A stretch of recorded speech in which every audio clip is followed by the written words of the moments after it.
and welcome back. Today I wanted to talk a little bit about songwriting and, well, more so the observations I've made about social interaction from a songwriter's perspective and really the limitations that are present because of it. Bear with me.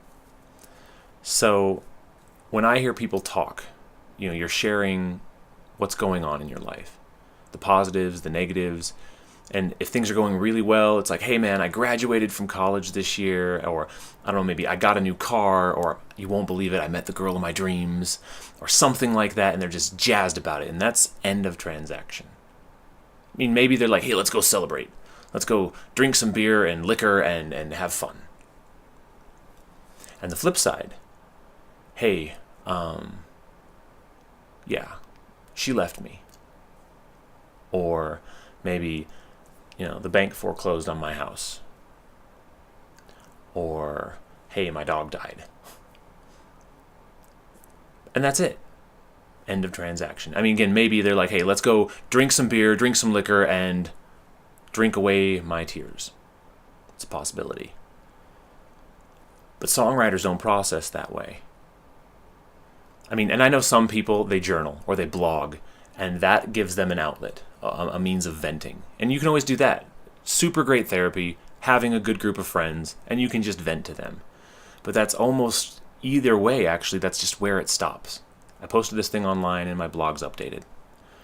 Or I wrote another chapter in my journal, and that's that. I know recently I've been, I guess I'll use the term living life. I've been living a lot of life lately. And in true to form, I'm writing. I'm writing about the positive, and I'm writing about the negative. And sure, I stick that away, because as I'm accumulating more and more experiences related to a particular topic or moment, a song might come out of it. Well, a friend of mine, I was venting, and he looked at me and he said, dude, you just need to move on. And I looked at him and I just said, I can't.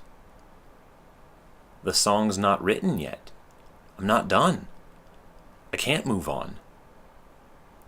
And it hit me. It never occurred to me before that when other people have good or bad things happen to them, the first response is, and you know what, this would make a great song. But it's how I think for sure. And the idea of moving on before the song was done is impossible. That never crossed my mind. And I think that's the point I'm really trying to make, is that songwriters don't have that luxury.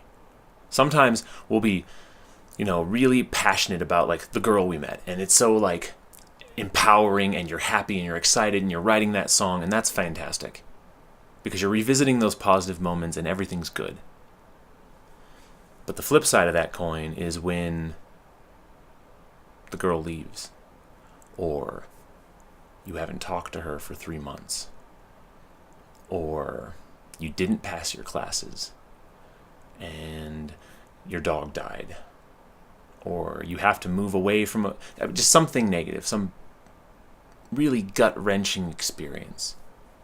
So you're writing, and you're expounding upon those, and you're intentionally revisiting really unpleasant moments because the song isn't written yet, because it's not done.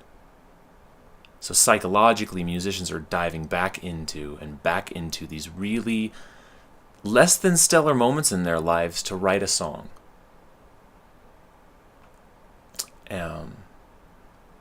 I just thought it was really interesting. So I'm curious, what do you do to vent? How do you process life? I mean, are you a poet? Do you paint? I don't know, maybe you do something athletic. You go running, and that's how you process through what's going on in your world. But share, comment, subscribe.